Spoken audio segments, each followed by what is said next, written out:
ಕಡ್ಲಿ ಮಾಡ್ಲತ್ತೀನಿ ನೋಡ್ರಿ. ಇದನ್ನ ಚಂದ ಸ್ವಲ್ಪ ಅರ್ಧಂಬರ್ಧ ಆಗ್ಬೇಕ್ರಿ, ಅರ್ಧಂಬರ್ಧ ಸುಟ್ಟಿರ್ಬೇಕು. ಇದು ಪೂರ್ತಿ ಕೆಂಪಾಗಲ್ಲ. ನಾವೇನು ಶೇಂಗಾ ಹಿಂಡಿ ಕುಡ್ತೀವಲ್ಲ ಅಷ್ಟು ಹುರಿಬಾರ್ದು, ಸ್ವಲ್ಪ ಕಮ್ಮಿ ಅರ್ಧಂಬರ್ಧ ಆಗಿರ್ತಾವಲ್ಲ ಅಷ್ಟು ಹುರಿಬೇಕು.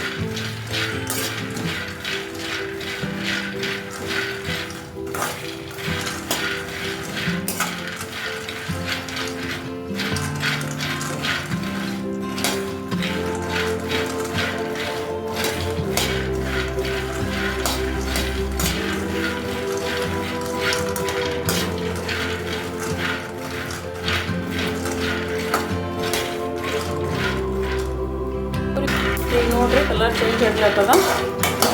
ನೀವು ಯಾವ್ದು ಭೀ ಶೇಂಗಾ ತೊಗೋಬೋದು ರೀ. ದಪ್ಪನ ಶೇಂಗಾ ಭೀ ತೊಗೋಬೋದು, ಇಲ್ಲಾಂದ್ರೆ ಈ ಥರ ಸಣ್ಣ ಶೇಂಗಾ ಭೀ ತೊಗೋಬೋದು. ನಾನು ಸಣ್ಣದೇ ತೊಗೊಂಡೇನಿ ರೀ.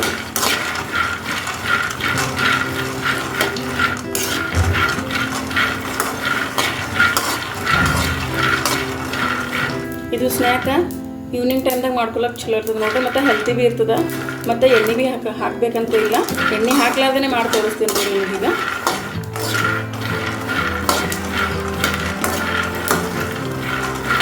ಈಗ ನೋಡ್ರಿ ಇದು ಅರ್ಧಂಬರ್ಧ ರೋಸ್ಟ್ ಆಗ್ಯದ. ನಾನು ಗ್ಯಾಸ್ ಆಫ್ ಮಾಡ್ಕೊತೀನಿ ನೋಡ್ರಿ. ಈಗ ನೋಡ್ರಿ ನಾನು ಒಂದು ಮಸಾಲ ರೆಡಿ ಮಾಡ್ಕೊಳತ್ತೀನಿ. ಇದು ಒಂದು ಅರ್ಧ ಸ್ಪೂನ್ ಜೀರಿಗೆ ಪುಡಿ ಅದ ರೀ. ಫುಲ್ ನಾ ಫ್ಲೇವರ್ಗೋಸ್ಕರ ಹಾಕೊಳತ್ತೀನಿ. ಫ್ಲೇವರ್ ಚಲೋ ಬರ್ತದೆ ರೀ.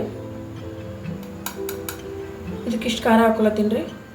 ನಿಮ್ಗೆ ಜಾಸ್ತಿ ಸ್ಪೈಸಿ ಇಷ್ಟಪಡ್ತೀವಿ ಅಂದರೆ ಇನ್ನೂ ಸ್ವಲ್ಪ ಎಕ್ಸ್ಟ್ರಾ ಹಾಕೋಬೋದು. ಈಗ ಎಷ್ಟು ಉಪ್ಪು ಹಾಕ್ಲತ್ತೀನಿ ರೀ. ನಾನು ಎಷ್ಟು ಪಾವು ಕಿಲೋ ಅಂದರೆ 250 ಗ್ರಾಮ್ ಅಷ್ಟು ಮಾಡ್ಲತ್ತೀನಿ ನೋಡ್ರಿ. ಮತ್ತು ಈಗ ಆಮ್ಚೂರ್ ಪೌಡ್ರ್ ಅಂತ ಸಿಗ್ತಲ್ಲ ರೀ, ಮಾವಿನಕಾಯಿ ಒಣಗಿಸಿ ಇಟ್ಟಿರೋದು ಪೌಡ್ರ್ ಮಾಡಿಟ್ಕೊಡೋದು ಆಮ್ಚೂರ್ ಪೌಡ್ರ್. ಅದೊಂದು ಅರ್ಧ ಸ್ಪೂನ್ ಇದ್ದರೆ ಹಾಕೋಬೋದು ರೀ. ಇದ್ದಿಲ್ಲ ಅಂದ್ರೆ ಒಂದು ಅರ್ಧ ನಿಂಬೆಕಾಯಿದು ರಸ ಹಾಕೋಬೇಕ್ರಿ, ಅರ್ಧ. ಇದು ಪೇಸ್ಟ್ ದಪ್ಪ ಆಗ್ಬೇಕ್ರಿ, ಅಂದ್ರೆ ಗಟ್ಟಿ ಆಗ್ಬೇಕ್ರಿ ಪೇಸ್ಟ್. ಇದು ತಿಳಿಯಾದ್ರೆ ಶೇಂಗಾ ಕಾಳಿಗೆ ಹತ್ಕೊಳಂಗಿಲ್ಲ ರೀ. ಒಂದು ಅರ್ಧ ಹೋಳು ನಿಂಬೆ ರಸ ಹಾಕ್ಲತ್ತೀನಿ ನೋಡ್ರಿ ನಾನು.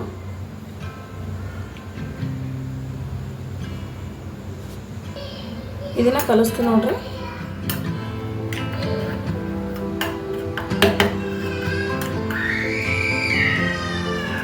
ಒಂದು ಸ್ವಲ್ಪ ಸ್ಪೂನ್ ಇದ್ರಲ್ಲೇ ನೀರು ಹಾಕೋಬೇಕ್ರಿ.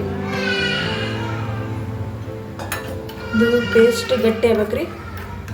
ಮತ್ತು ಎಣ್ಣೆ ಏನು ಹಾಕೋದು ಬರಂಗಿಲ್ಲ ರೀ. ಇದಕ್ಕೆ ಎಣ್ಣೆ ಏನು ಬೇಕಾಗಿಲ್ಲ.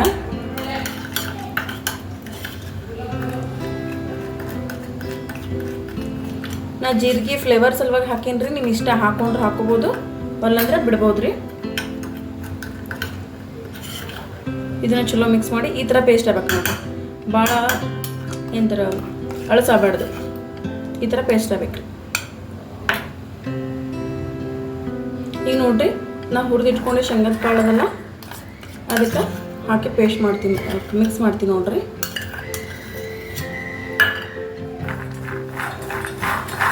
ಚಮಚದಲ್ಲೇ ಮಿಕ್ಸ್ ಮಾಡಿರಿ, ಚಲೋ ಕಲಿತದೆಲ್ಲ. ಕೈಯಿಂದ ಮಾಡ್ಬೇಕಂತೇನಿಲ್ಲ.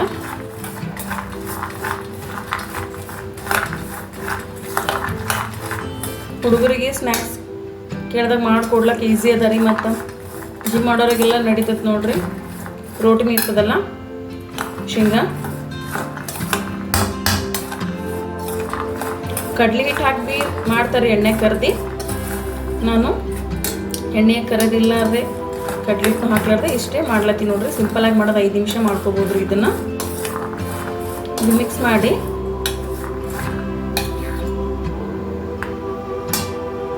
ಈಗ ನೋಡ್ರಿ ಇದು ಚಲೋ ಮಿಕ್ಸ್ ಆಗ್ಯದ.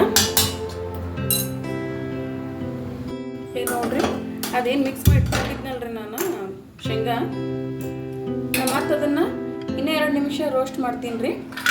2 ನಿಮಿಷ ಹೆಂಗೆ ಎಷ್ಟು ಅಂದ್ರೆ ಅಂದಾಜು ಹೆಂಗೆ ಇದು ಆಗ್ಯದ ಕಂಪ್ಲೀಟ್ ಅಂತ ಗೊತ್ತಾಗ್ಬೇಕಂದ್ರೆ ಇದು ಸಪ್ಪೆ ಎಲ್ಲ ನೋಡಿರಿ, ಸಪ್ಪೆ ಶೇಂಗದ ಸಪ್ಪೆ ಎಲ್ಲ ಬಿಟ್ಕೊಳಕ್ಕೆ ಸ್ಟಾರ್ಟ್ ಮಾಡ್ತದ್ರಿ. ಮತ್ತು ನಾ ಏನು ಮಸಾಲೆ ಇದು ಮಾಡಿದ್ಲ ಅದೆಲ್ಲ ಬಿಡ್ಲಕ್ಕೆ ಸ್ಟಾರ್ಟ್ ಮಾಡ್ತದ್ರಿ. ಇದನ್ನ ಹಿಂಗೆ ಒಂದು 2 ರಿಂದ 3 ನಿಮಿಷ ಹುರ್ಕೋಬೇಕ್ರಿ.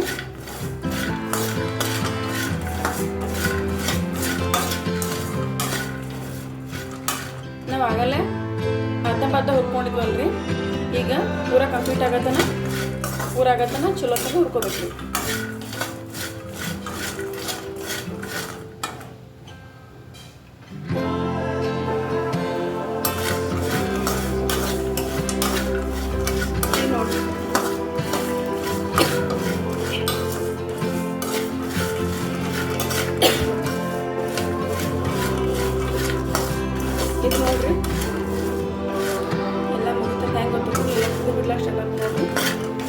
ಗ್ಯಾಸ್ ಆಫ್ ಮಾಡ್ಕೊಬೇಕು. ಇದು ನೋಡ್ರಿ ಆಮೇಲೆ ಎಲ್ಲ ಮುಗಿದ್ಮೇಲೆ ಈ ಥರ ಕಲರ್ ಬಂದದ. ಕಲರ್ ಅಂತೂ ಮಸ್ತ್ ಬಂದ್ರಿ, ಟೇಸ್ಟ್ನು ಹಾಗೆ ಆಗ್ಯದ, ಕ್ರಿಸ್ಪಿಯಾಗಿ ಈಸಿಯಾಗಿ ಮಾಡ್ಕೋಬೋದು ಮತ್ತು ಹೆಲ್ತಿನೂ ಇರ್ತದೆ. ಒಂದ್ಸಲ ಮಸ್ಟಾಗಿ ಟ್ರೈ ಮಾಡಿರಿ ಮನ್ಯಾಗ. ಆದ್ರೆ ಹುರಿಬೇಕಾದ್ರೆ ಸ್ವಲ್ಪ ಲೋ ಫ್ಲೇಮ್ನಾಗ ಇಡ್ರಿ, ಘಾಟ್ ಅಂತೂ ಭಾಳ ಬರ್ತದೆ.